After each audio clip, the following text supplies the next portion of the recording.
I'm 32 years old, and by most outside measures, I've made it. I own a small but growing logistics company. I have employees who respect me, clients who pay on time, and a home that is finally mine. No landlords banging on the door. No secondhand clothes from garage sales. No gnawing fear that the lights will be cut off next week. People see the suits, the car, the clean-cut smile I wear at business lunches, and they assume I must have come from a family that set me up for success. Your parents must be proud, they say, and I just nod with a practiced grin. I never correct them. I never tell them that the people who should have loved me the most were the very ones who made my road here jagged and cruel. Because the truth is, I wasn't raised. I was mined.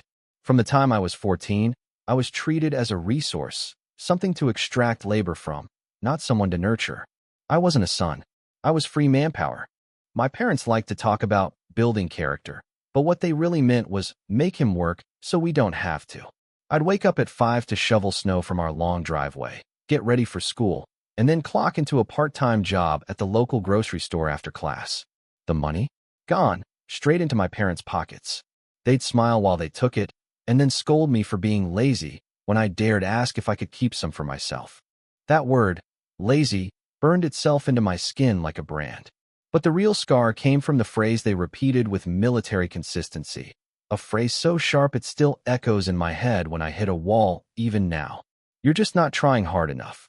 Didn't matter if I was juggling school, work, and endless chores. Didn't matter if I was running on 3 hours of sleep and a vending machine sandwich. Whenever I struggled, whenever I begged for a moment of rest or a little recognition, they'd look down at me with disgust and mutter that line. You're just not trying hard enough. To them, exhaustion was proof of weakness, and weakness was unforgivable. They never saw effort, only failure. I remember one winter when I was 15. I had pneumonia, literally bedridden, coughing up what felt like chunks of my lungs.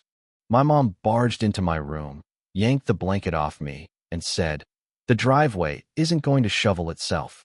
Get moving. You're just not trying hard enough." I dragged myself outside, fever shaking through me, while she watched from the window sipping coffee. I still remember the crunch of ice under my boots and how surreal it felt that no one, not one adult, thought maybe I deserved to rest. By the time I finished, I was vomiting bile into the snow. She just rolled her eyes when I came in. Pathetic, she muttered. At school, teachers assumed I was a delinquent. How could they not? I fell asleep in class because I'd been working till midnight. I handed in half-finished homework because my evenings were spent fixing the leaking roof or scrubbing mold out of the basement. When my grades slipped, my parents didn't offer help. They sneered. Other kids get straight A's, and they still manage sports and friends. You're just not trying hard enough. I swallowed the shame like bitter medicine. After a while, I stopped even protesting. What was the point? The humiliation wasn't just in the chores or the work. It was in the casual cruelty. My dad would invite his friends over and brag about how hard-working he was while I quietly served beers and chips like a housemaid. If I hesitated, he'd bark at me in front of them. Move it. Don't be so damn lazy. They'd all laugh. I was the punchline, the example of failure they used to stroke their own egos. I don't think they ever realized that every time they laughed, another piece of me turned to stone. By 16, I stopped asking for anything. No rides, no clothes, no allowance. I bought everything myself, even school supplies. My parents still took most of my paycheck, claiming I owed them for rent and food, as if feeding your kid wasn't the bare minimum of parenting. The few dollars I managed to hide away, I tucked under loose floorboards in my room. That secret stash was the only thing that kept me sane. It wasn't money yet. It was freedom in embryonic form. It might sound dramatic, but the house I grew up in was less a home and more a training camp for servitude. My siblings, younger than me, were spared most of it. I was the eldest, the example. My parents would tell them, "See how lazy your brother is? Don't end up like him." The irony was laughable. I was the one holding everything together, but I was painted as the family's shame. So when people see me now, the business owner with a tailored suit, they don't see the boy shivering in a dark kitchen at 2 a.m., scrubbing grease out of pans while his dad slept on the couch. They don't see the teenager dragging his aching body across frozen streets to stock shelves for minimum wage. They don't hear the words that haunted me. You're just not trying hard enough. But I remember every syllable. And that memory is the steel in my spine. That's who I am now. Not just a man with a company. Not just someone who made it. I am the product of years of contempt, forced labor, and humiliation, and the man who swore, quietly but ferociously, that one day I would be free. And when that day came, I would never, never let them twist my life again. The day-to-day grind that carved me into someone who forgot he was allowed to be a kid. I sometimes think back to those years and wonder how I didn't just collapse and stay down. Maybe it was stubbornness. Maybe it was the faint, stubborn whisper that said there has to be more than this. But mostly, it was survival. My parents didn't hit me much, not in the traditional sense. They didn't need belts or fists. Their weapons were sharper: words, guilt, manipulation. They could twist anything into proof that I was a failure. Take my first real job at 14. Bagging groceries at a little chain store, making about $60 a week. It wasn't glamorous, but it was my first paycheck with my own name on it. I was proud. I remember holding the envelope like it was a golden ticket. When I brought it home, my dad snatched it out of my hand before I even opened it. "Good," he said, peeling out the bills. "You're contributing now." I asked if I could keep some. Just a little, maybe to buy myself new shoes since mine had holes in the soles. He laughed. "Shoes? You're just not trying hard enough with the ones you've got. Stop whining." That was the theme. I was never doing enough, never giving enough. If I protested, I was ungrateful. If I stayed silent, I was brooding. If I dared to rest, I was lazy. It didn't matter that I worked shifts until 11 p.m., came home, and still had to wash dishes, vacuum, or mow the lawn. None of it counted because it was me doing it. And me, in their eyes, was never enough. Sometimes I'd overhear them bragging to relatives about how responsible I was. They'd frame my unpaid labor like it was proof of their stellar parenting. "Oh, he works so hard," my mom would gush to an aunt, while at home she sneered at me for not scrubbing the bathroom grout fast enough. They loved using me as an exhibit, but never gave me the dignity of being proud of me to my face. The humiliation became ritual. Saturdays were the worst. While other kids went to football games or hung out at the mall, my weekends were an endless checklist: mow, rake, clean, repair. If I slowed down, I'd hear it from the kitchen window. "You're just not trying hard enough." Neighbors would glance over sometimes, pity in their eyes, but no one stepped in. I learned early that sympathy from outsiders is useless when they go back inside and close the curtains. The cruelest moments weren't the yelling, though. They were the quiet little sabotages. One year, I saved coins in a jar for months. Pennies, nickels, the occasional dollar bill I managed to hide. My plan was to buy a used bike from a garage sale, something that was mine. The day before I planned to go, I came home to find the jar empty. My mom said she borrowed it for groceries. Of course, nothing was replaced. When I confronted her, she shrugged. "That's family. We all sacrifice. You're just not trying hard enough to understand that." I didn't say another word. I just stared at the empty jar, feeling like the air had been sucked out of the room. School offered no refuge. I was too tired to join clubs, too broke to go on trips, too distracted to make friends. Teachers called me apathetic, classmates thought I was standoffish. Nobody saw the truth. I was running on fumes.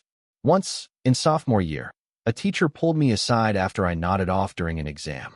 She said, "You need to apply yourself. You're smart, but you're just not trying hard enough." The phrase hit me like a hammer. Even outside my house, it was following me, branding me. I wanted to scream that I was trying harder than anyone could imagine, but the words stuck in my throat. One memory still makes me grit my teeth. I was 17 and got a chance to go to prom. A girl actually asked me, a miracle given how withdrawn I'd become. My parents refused to give me a cent for it. I cobbled together an old suit from a thrift store and borrowed money from a coworker for tickets. When my mom saw me getting ready, she smirked. "Don't embarrass yourself. You'll probably just stand in the corner like usual. You're just not trying hard enough to be normal." I went anyway, but her words clung to me like tar. I did stand in the corner most of the night, convinced I didn't belong there. The girl stopped talking to me soon after.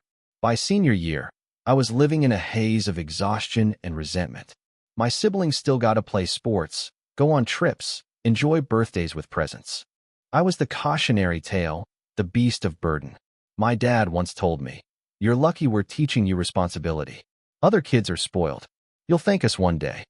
I remember thinking, If this is gratitude, I hope I never feel it.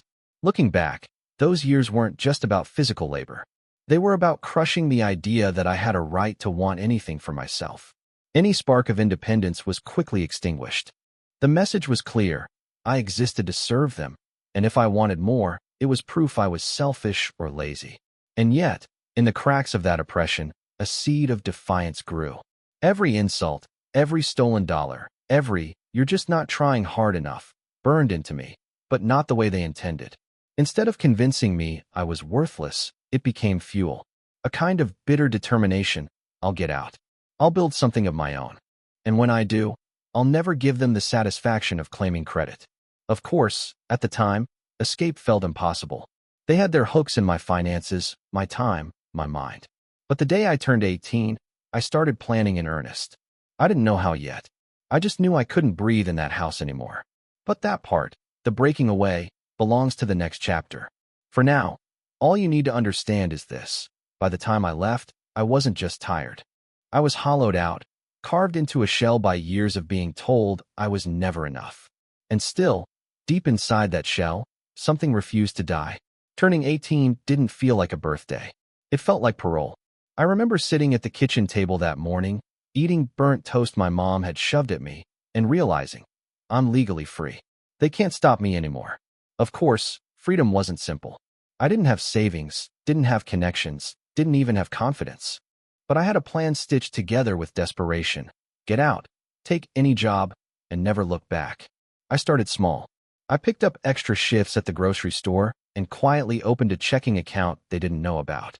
For months, I lived a double life, pretending to hand over my paychecks while funneling extra hours' wages into my hidden account.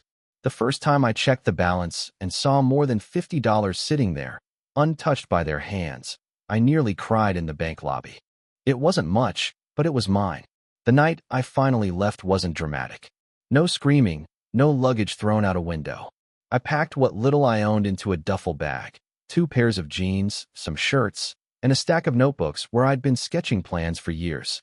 I waited until they were asleep, then walked out. I didn't even take a bus. I just walked, mile after mile, until my feet blistered. I ended up on the couch of a coworker who let me crash for a week. That couch felt like the softest mattress in the world because it was the first night I slept without fear of being barked at to get up and work. Independence, though, is romantic only for the first 5 minutes. After that, it's hunger and exhaustion and the bone-deep ache of realizing you're truly alone. I juggled 2 jobs, stocking shelves overnight at one store, flipping burgers at another. I barely slept, and when I did, it was on a futon in a shared apartment that smelled like mildew. Rent devoured most of my pay, and ramen became my closest friend. But even then, when I staggered home at dawn with grease still clinging to my clothes, I felt something I'd never felt under my parents' roof: dignity. The little I had earned for myself. School was another battlefield. I enrolled in community college because it was cheap and close by. Tuition was brutal, but I told myself it was an investment, one they could never steal from me. I dragged myself from a night shift to a morning lecture, eyes gritty, head pounding, but I showed up. Sometimes I'd sit in class trembling with fatigue, terrified the professor would call me lazy the way my parents had. But slowly, painfully, I started to realize that not everyone saw me that way. A professor once pulled me aside and said, "You've got grit. Don't let anyone tell you otherwise." I nearly broke down in the hallway. It was the first time an adult had looked at me and seen effort, not failure. Still, the old voices were hard to shake. Every bad grade, every mistake at work, I'd hear it. "You're just not trying hard enough." When I failed an accounting exam, I sat in my car and whispered it to myself like a curse. But then I remembered, I was the one paying for those classes. I was the one dragging myself through 12-hour shifts. Maybe I wasn't perfect, but I was damn well trying harder than anyone gave me credit for. That realization didn't silence the voice, but it gave me something new: defiance. Money was always the sharpest edge. I worked like a machine, but barely scraped by. There were nights I counted change just to buy bus fare. Once, when I was 20, my parents called me out of the blue. My dad said, "You should send us some money. We fed you for 18 years. You owe us." My chest tightened. For a second, I almost said yes, the old reflex of servitude kicking in. But then I looked around my dingy room, the mattress on the floor, the stack of bills, and something hardened. I told him, "I don't owe you anything. I'm busy trying to survive." He sneered, "Still lazy, huh? You're just not trying hard enough." I hung up on him. My hands were shaking, but it was the first time I'd ever ended a conversation on my terms. The grind went on for years. Work, study, collapse, repeat. I had no social life, no time for relationships. The idea of fun felt like a luxury item I couldn't afford. But slowly, brick by brick, things started to change. I got a small scholarship that covered half my tuition. I landed a better-paying job at a warehouse, and though it wrecked my back, it fattened my paycheck. I saved, little by little, the way you might stack pebbles into a wall. At 22, I scraped together enough to invest in a tiny delivery van. That van became the seed of everything. I started running errands for small businesses, hauling supplies, making deliveries. It was exhausting, but it was mine. No one could swoop in and take the keys. I named it Freedom as a private joke. Every dent in its side felt like a battle scar. There were setbacks, of course. Times when the van broke down and repairs wiped out my savings. Times when I thought about quitting school because I couldn't juggle it all. But every time I wavered, I heard their voices, "You're just not trying hard enough." And instead of breaking me, it pushed me. I told myself, "Fine, then I'll try harder." But not for you. For me. The first time I cleared $1,000 in a single month after expenses, I felt like I'd won the lottery. I remember staring at my bank statement, tracing the numbers with my finger. It wasn't riches, but it was survival. It was proof I could stand on my own 2 feet, no matter how bloody they were. By the time I graduated community college, I wasn't just surviving anymore. I was planning. I saw a future where my labor went into building something that would outlast my exhaustion. And for the first time, the idea of success didn't feel like a fairy tale. It felt like something I could reach if I kept clawing forward. That was the difference between my life at home and my life in those first years alone. At home, effort was a punishment. Out here, effort was an investment. And though I was still broke, still tired, still unsure of myself, I finally knew one thing for certain. I would never go back. By 23, the van had become more than just a beat-up delivery vehicle. It was my lifeline. Every morning, I'd wake before dawn, drive across town, and start the grind. Hauling bakery supplies, delivering furniture, even moving people's entire apartments for cash. The jobs were grueling, but word spread. Call that guy with the old van. He'll get it done cheap and on time. I leaned into that reputation. I never missed a delivery, even if it meant driving 12 hours straight with a busted AC in the middle of July. It wasn't glamorous. I'd come home drenched in sweat, my hands blistered from lifting boxes, my back screaming. But there was a strange pride in it. Every dollar was proof I wasn't lazy. Every repeat client was a middle finger to the people who told me I'd never amount to anything. The van rattled like it was held together by prayers and duct tape, but it carried me closer to freedom than my parents' words ever could. During those years, I started teaching myself things no one had ever explained to me. Taxes, budgeting, small business paperwork. I spent nights scouring online forums, watching videos, reading books from the library. It was overwhelming at first. I'd stare at forms until the numbers blurred, panic that I'd mess something up and lose everything. But little by little, I figured it out. And for once, when I did make mistakes, no one sneered at me. The consequences were mine alone, but so were the victories. I learned the art of stretching $1. My meals were cheap, my clothes secondhand, my phone a cracked screen relic. Every spare cent went into savings. I still remember the first time I deposited $500 in one sitting. The teller glanced at me like it was nothing, but inside, I was buzzing. To me, it wasn't just money. It was proof that the cycle was breaking. By 25, I was running enough jobs that I hired help. Just one guy at first, a friend from the warehouse. I couldn't pay him much, but I paid him fairly and on time, something I swore I'd always do. Seeing him grin at his first paycheck hit me harder than I expected.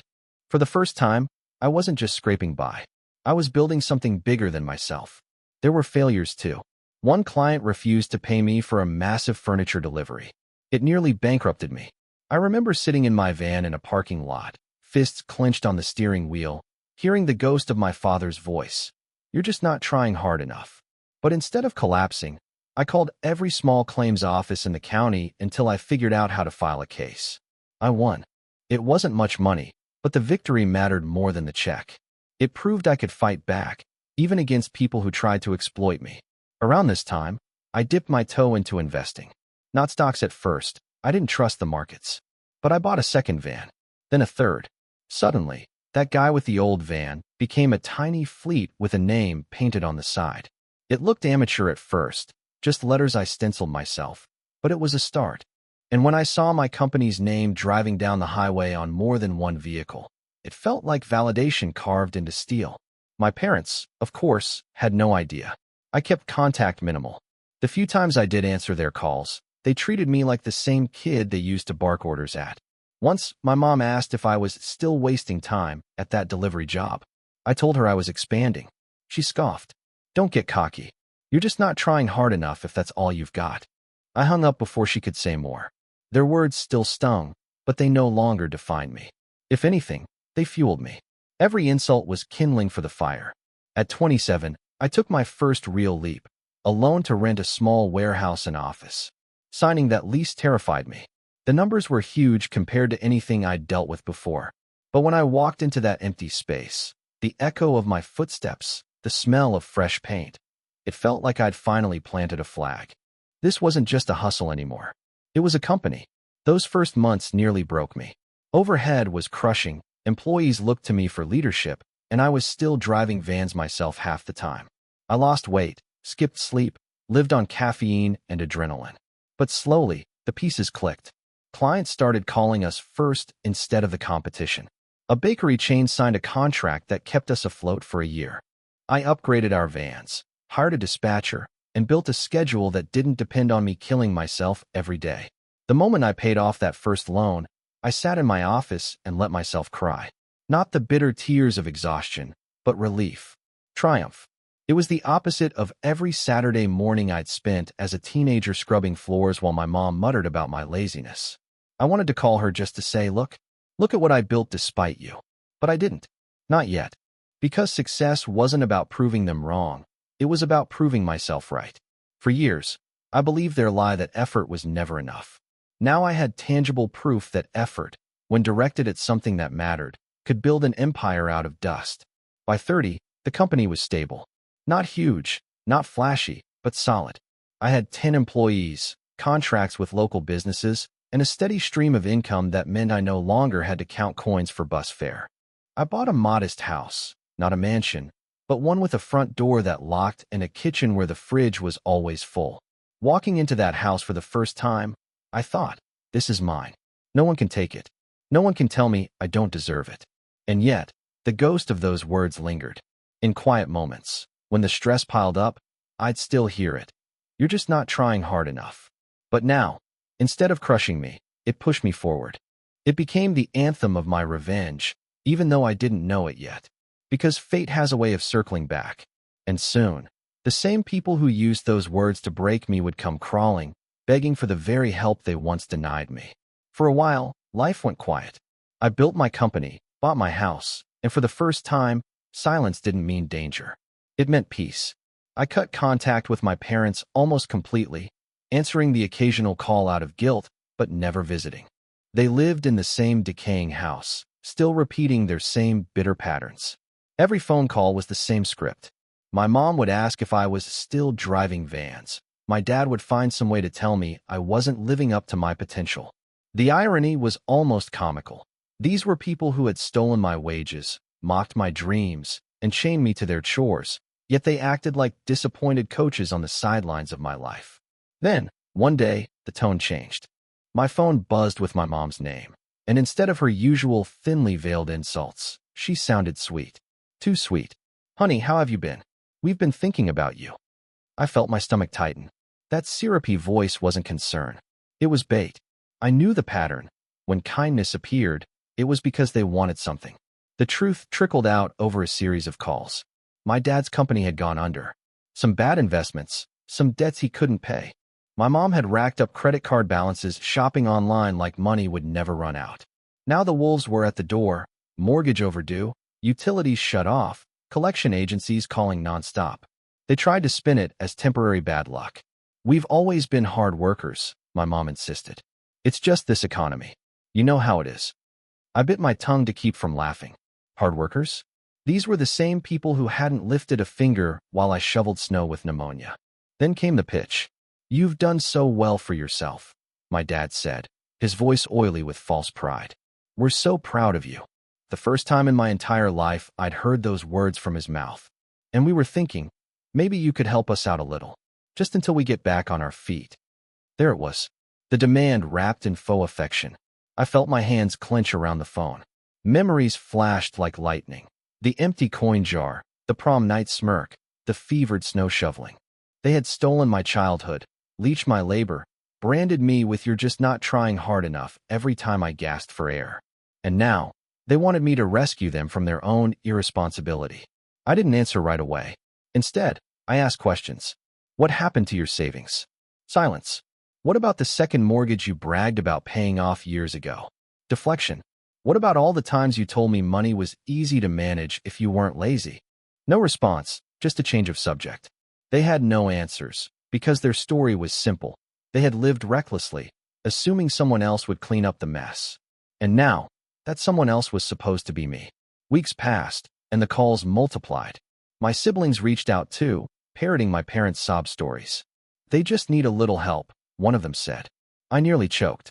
These were the same siblings who'd been shielded from the worst of it, the ones who'd watched me collapse under the workload while they played sports or hung out with friends. Now they wanted me to swoop in with the money I'd bled for. The guilt trips escalated. My mom cried on the phone, saying, "We sacrificed everything for you." I almost laughed out loud. Sacrificed? They had drained me dry. My dad tried anger instead. You're selfish. After all we did for you, you can't even help your own parents? I bit back the urge to scream. What had they done for me except belittle and exploit me? But underneath their words, I heard the truth. They weren't just asking for help. They were expecting it. In their minds, I was still the servant, the provider, the resource. They assumed the cycle would continue, only this time with me funding their comfort instead of scrubbing their floors. They couldn't fathom that I had built a life that didn't revolve around their demands. I played my cards carefully. I didn't refuse outright. I listened, I nodded, I let them talk. Meanwhile, I gathered the details. Their debt was massive, their house close to foreclosure, their credit destroyed. They weren't a little behind, they were drowning. And for the first time, I realized they weren't untouchable. They weren't the towering figures who could crush me with a phrase. They were desperate, cornered, small. That realization was intoxicating. For years, I had dreamed of confronting them, screaming my rage in their faces. But now that the moment was here, I didn't feel the need to scream. Power doesn't shout. It whispers. And I finally had it. I began to craft the response in my head. Not petty insults, not elaborate revenge schemes.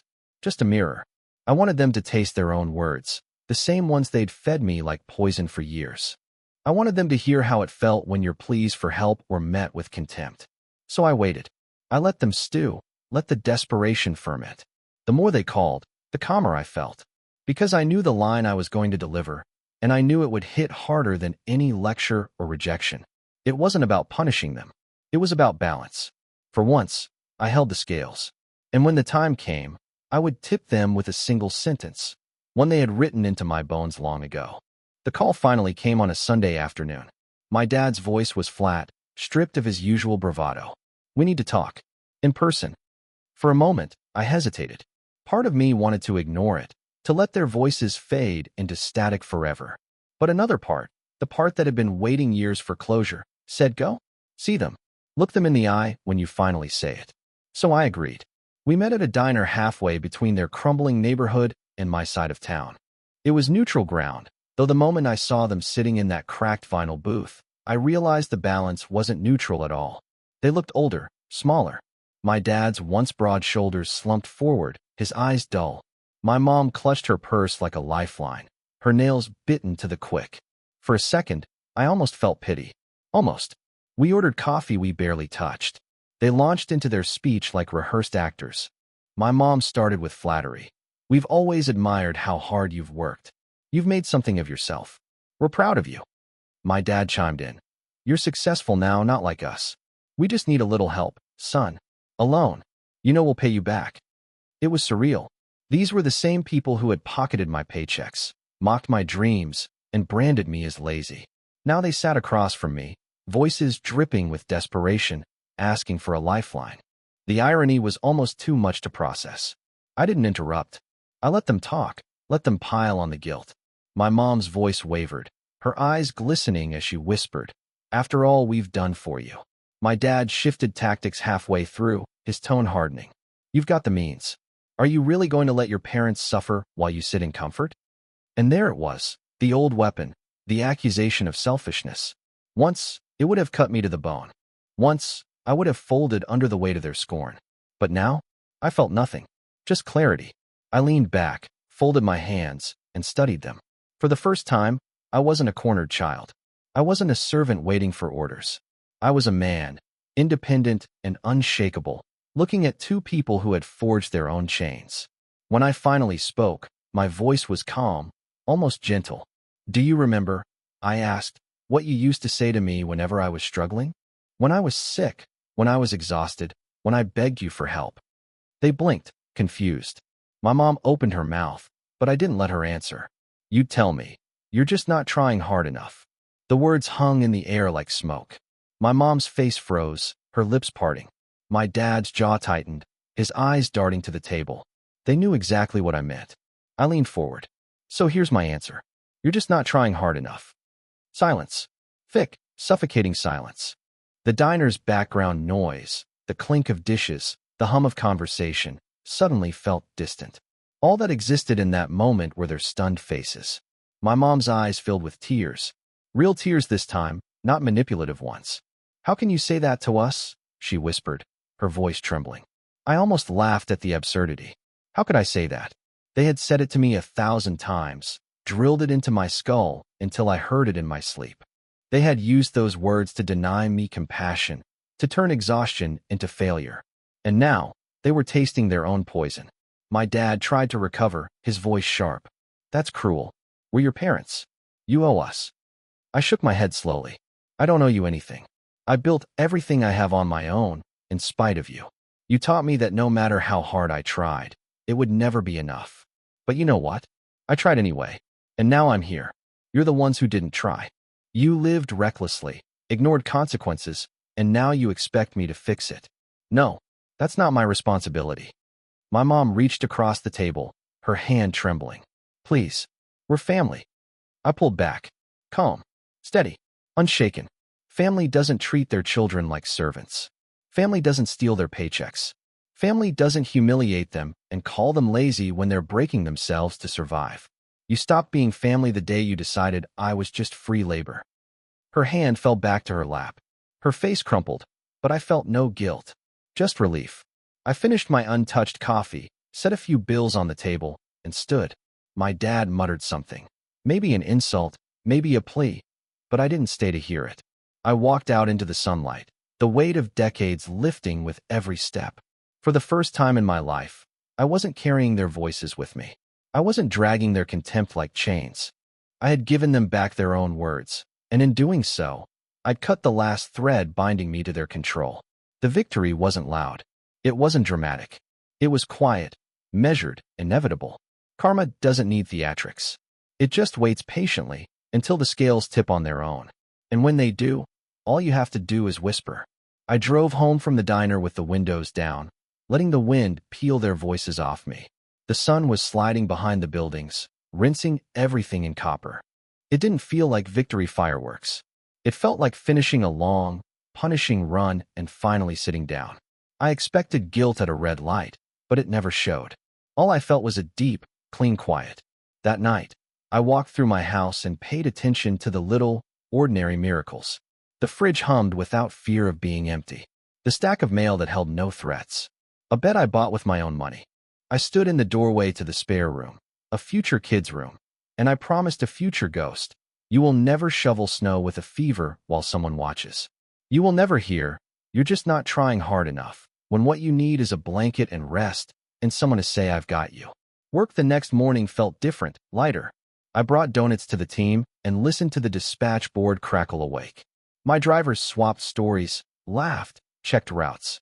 When one of them messed up a drop-off and stumbled over an apology, I heard my father's voice curl out of the past like smoke. Lazy, not trying. I killed it. We're okay, I told my guy. Make the call, fix it, learn it. He nodded, shoulders unclenching. That mattered more to me than any invoice. Forgiving a human mistake felt like cutting a wire that had been wrapped around my throat for years. Over the next weeks, the phone kept lighting up with unknown numbers. I let most of them die in silence. Eventually, my sister texted to say the house was in pre-foreclosure, the utilities on a seesaw. She added a guilt-plated flourish. They're ashamed to ask again. Maybe you could help. I wrote back, honest and short. I did help. For 18 years. She left me on read. I did take one last call. My mother's voice was paper-cut thin. She didn't beg. She tried a new angle. If you had kids, you'd understand.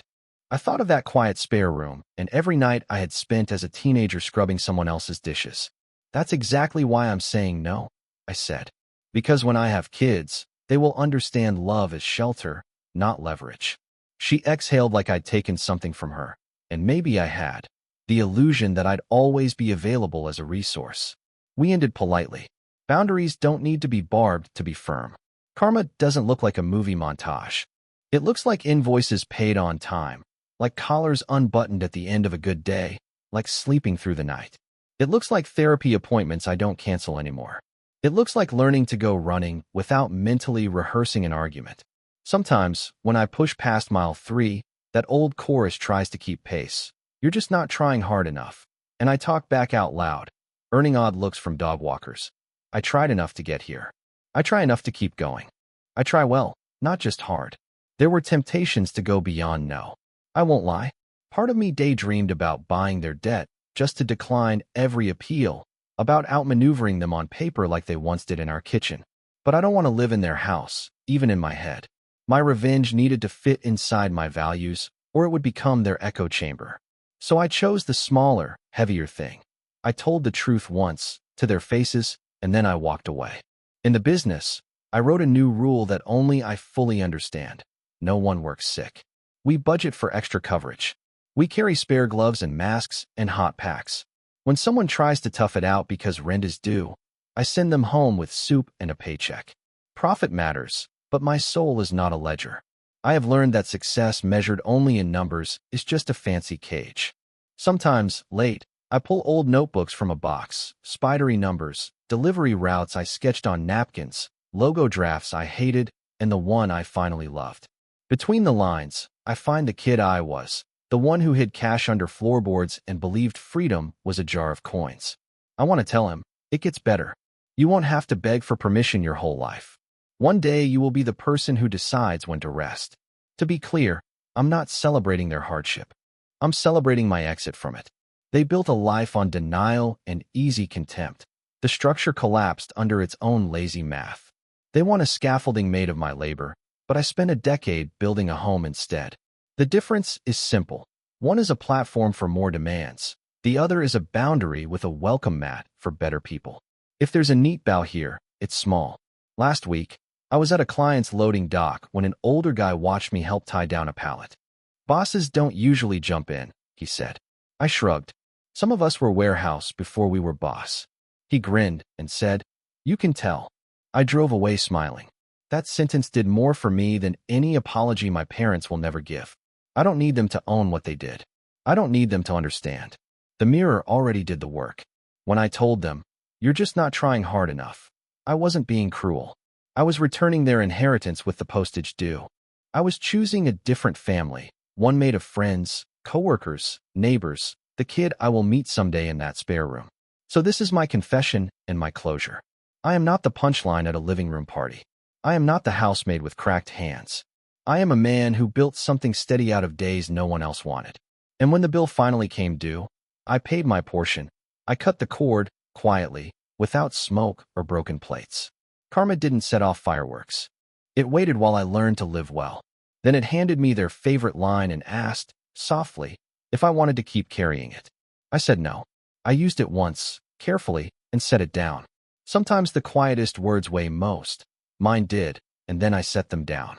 And in that small, ordinary mercy, to them, to myself, I finally became free.